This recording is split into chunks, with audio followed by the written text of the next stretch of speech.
And welcome back, everybody, to WTL. That stands for Where's the Line? Nebraska's first and only sports betting show. I'm your host, Andy Klassen, joined by Jabron. Oh, the Parlay Pounder. You got it. We're back. Back in a big way. Yeah. You know, we had 2 really good weeks in a row there. Got touched up last week. Yeah. That's going to happen. It does. You know, the old Skurs just couldn't pull through for us on a couple of deals. Yeah, it was almost going to be a really, really good weekend for me and all that kind of stuff. But, the Huskers just couldn't pull through. I mean, in Michigan State gave us every single chance they could for us to be in that game. So, hopefully we can bounce back this week, but we'll see. Yeah, we will see, and we will be there, and we will get into that. But first, we got to start with our full slate of NFL football, and we're going to take you all the way from Thursday night to Monday night. Yeah. So let's start with the game that I'm sure Amazon's so excited they got stuck with here. Yes. The Carolina Panthers. Nice looking jersey over there. Yep. For those watching on the YouTube channel. And I'm a Bears fan. Taking on the Chicago Bears, who are a 3.5-point favorite here. Yeah. And that total's actually been bet up to 38.5 here is where I'm looking at it currently. Yeah, for sure, Andy. I do think the total was a little low when the line came out. Yeah. They only had the Bears as a 1.5 favorite coming into this game, when the line hit, which was, I think, a very very wrong, obviously. They got to be at least a touchdown better than the Carolina Panthers. Obviously, there's not a lot to talk about with this team or a lot of intrigue with the two teams combined for 3 wins, Andy. The good news is that I think it should be a really competitive matchup. I think this is 2 of the, lower echelon of the NFC going at it. Yeah. And, somebody's got to win. And a couple, like you alluded to earlier, a couple rookie quarterbacks. So it should be a fun matchup, not necessarily for anybody that's not a Carolina Panthers or a Bears fan, but I do believe this does the over, and I would have to side with the Bears at home, even though I'm a Panther faithful. Now, I'm seeing a lot of 3s across the board here. Getting that 3.5, does that give you a moment of pause there? For sure. If you can get the 3.5 by the Panthers, I mean, I'm not saying it's a bad bet, but I do believe that the Chicago Bears probably still win this by a touchdown. I do. Yeah, and we have seen some good things from Deontay Foreman, the running back, former Carolina Panther, right? Former Carolina Panther. And when he can get 15 or more touches, he generally has a good game and can eclipse that 80-yard mark. And when they do that, they've won a couple of games. Yeah, for sure. When he has a performance like that, it's just that he doesn't always get those carries. I don't think Khalil Herbert is going to be back. They've mentioned that he might be questionable. He might be coming back.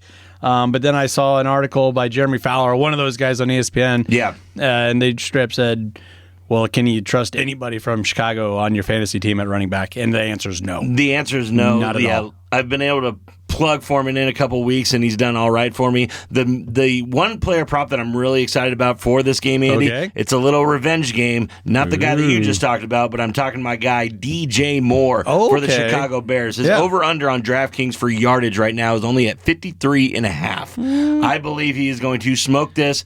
Not that he has any bad blood against Carolina, but he's going to want to show out in his new hometown, in his new home state against the team that traded him away. So over 53.5 yard, I think this is really easy for him. If you want to get crazy with it, DJ Moore, anytime touchdown scorer, is at a plus 160. That's pretty good value as well, I think. They're going to try and get him in the end zone for sure. I like that. That might, anytime touchdown DJ Moore, that might be my best bet as far as a player prop. Then the over, the total is probably my other best bet on this game as a whole. Otherwise, I kind of want to stay away from it as well. I agree. Because this is going to be 2 bad teams slugging it out with rookie quarterbacks. It is. No matter how. Your guy was number 1 pick overall.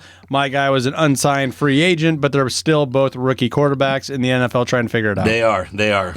All right, should we move on to a Sunday game? Let's do it. This one has a little bit more fun, a little more pop, a little more pizzazz. 2 winning teams. There you go. 2 winning teams coming off 2 wins. Yeah. The New Orleans Saints, who beat my Chicago Bears last week, are taking on the Minnesota Vikings up in Minneapolis. The Vikings are a 2.5-point favorite. That total is sitting at 41.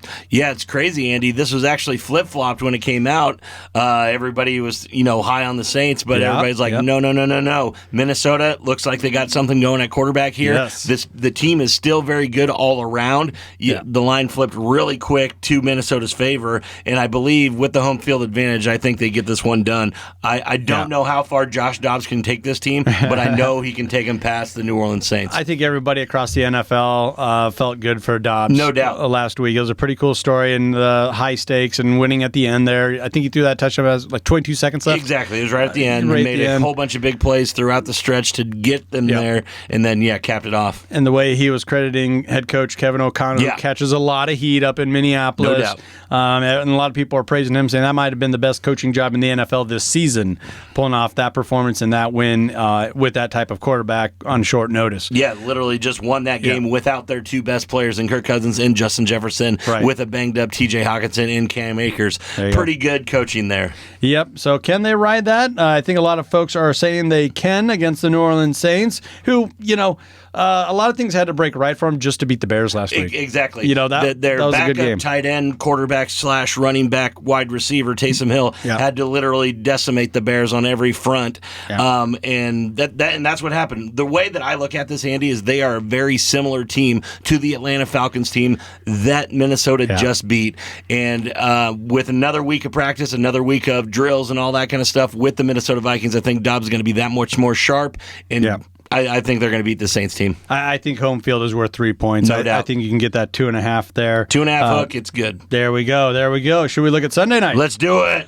Oh, Sunday night on NBC. That's a 7:20 kickoff. The Jets are heading out to Las Vegas to take on the 4-5 Raiders. Yeah. This is a really low total, and it's been bet up. Yeah. To 36. Unbelievable. Yeah, 1 point favorite for the Raiders, correct? Yes. Yeah, and that's totally just home field advantage. Yeah. I remember 2 weeks ago, everybody was sitting there saying the Raiders are dead, Raiders are dead, Raiders are dead. Came in, got a pretty good looking win, but it's against the worst team in the NFL, the New York Football Giants. Last week, their offensive line is just decimated, and if anything, the strong point on the Raiders is that defensive line with Max Crosby. I think the Jets is free money here, even though they did look pretty terrible on Monday Night Football against the Chargers. I just do believe they got an overall better team across the board. Jets defense is no slouch, and I believe Zach Wilson, when primed to be, can get some points on the board. So I got Jets on the road here. I think they get the win. Maybe it was a tough loss against the Chargers, but a lot of people were pumping the Chargers up like they might be the team for sure. To beat out of the West there. And no matter how you slice or dice it, they're 3 of 4. They've won 3 of the last 4 games straight up. Have the Jets, no doubt. And I don't know how much you can account for home field with Las Vegas. No, it's less than Dallas. The Dallas Cowboys bring in a big crowd from the visitors section. Yeah, and it's more so for Vegas, and that's kind of geared that way. It really is geared that way. And just a couple of these numbers, Andy. New York Jets lost 3 fumbles, committed 8 penalties, and just went 3 of 17 against the Chargers the other night. I don't believe they're consistently going to be that bad. And I believe the Raiders can't get anything going on offense with one of the best players in the world, Devontae Adams, and still can't get it going. So I got the Jets. I think it's a locked up money here. Yeah. Adams seems like a pretty frustrated guy. For sure. I would be too. Out there in the desert. Okay, should we move on to Monday night? Let's round it out. ESPN Monday Night Football, a team on a winning streak that I don't know a lot of folks had them pegged to be doing this at this point in the season. No way. The Denver Broncos have won a couple games in a row, including their last win over the Kansas City Chiefs. They're heading up to Buffalo to take on the Bills, who have a winning record, but I think a lot of folks out there is going to be sitting a little bit better than 5-4. The Buffalo Bills are still a 7.5 point favorite, though. Broncos country. Broncos, let's ride. Let's ride. Like you said, right when it looked like the Broncos were left for dead, they put together wins over the Packers and the Chiefs, like you said, and the defense shined in those wins. Yeah. That's what it's all about. The Broncos also have an extra week to prepare for this game. It's all the way on Monday night. It's going to be, glowing, bright lights and all that kind of stuff. Mm-hmm. Josh Allen definitely doesn't back away from that, but Russ has always shown up for those primetime games. I just believe that Bills are underachievers. They and are. If I'm getting over a touchdown, with this Broncos team the way that they're playing right now, I'm taking it. I think you're making a lot of sense there. I like Denver catching that many points. Maybe I'm a little shaky if it gets under that 7.5. For sure. But over a touchdown, give me Denver all day. I know Denver's only 2-6 against the spread. Their last 8 games.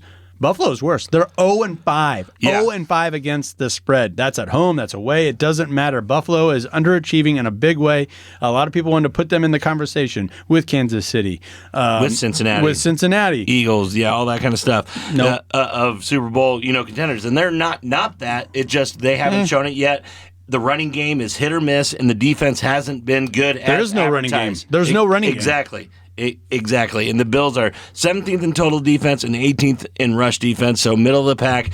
I'm not laying big chalk on this by any means, but give me the Broncos in a touchdown with that hook. And it's actually been bet down to that 7.5. It opened up at 8.5 or better. No doubt. People are going to be jumping on the Broncos. What do you think about that total real quick? It's been bet up to 47. I just don't know about it, especially if they can't get that running game going. I don't believe they're just going to be able to take shots and shots and shots with Kincaid and Diggs the entire time and expect to beat the Broncos. So I like the under, if anything, on this, just because I do not still believe in the Broncos' chances to put out a light show, even against this Bills team. So I would have to lean with the under here in the Broncos covering. I completely agree. The under is the play. If you had to touch that, if you don't feel good about it, I totally understand. Exactly. Yeah. But the under is there for all the reasons you just mentioned. You heard the horn. That means we're up against it. So let's take a quick minute here to recognize one of our fabulous partners, and that is the Nebraska Brewing Company. I've been drinking the Cardinal IPA. What do you got going on? The Pickle Fight. All day, every day. Best drinkable beer that tastes like a pickle. It's pretty good. Pickle punch to the throat. Pickle punch to the throat. It says it right there on the can. All right. World class in every glass. The Nebraska Brewing Company. Don't go anywhere. This is WTL.